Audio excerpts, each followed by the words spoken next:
Maman kurban ne terse?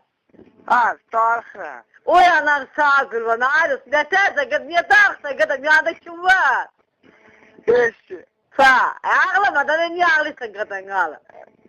Tarıkla bana. İşte olmaz ne varım ben elimde ne gelip çıkardım orada seni.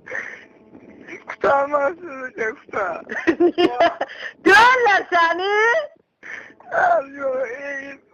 Bilmirəm, hiç tarım demem kutar. Maman sağ kurban. Atan gelecek yanına ha. Yok ben demem kutarcı. Ne dönler seni. Dönülere demem kutarcı. Ya az kalırsan. Yok demem kutarcı. Değişilmişim. İyi kimsen. Değişilmişim ey dayı.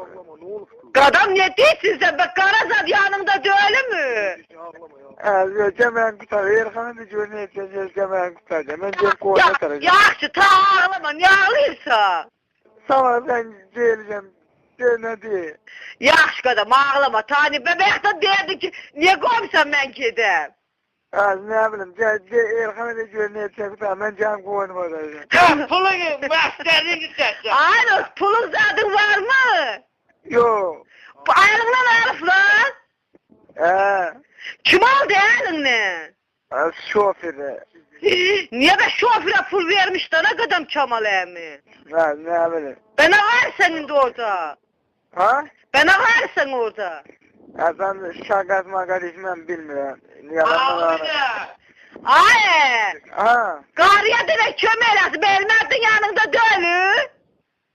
Yok hiç yemek tutardı. Ya.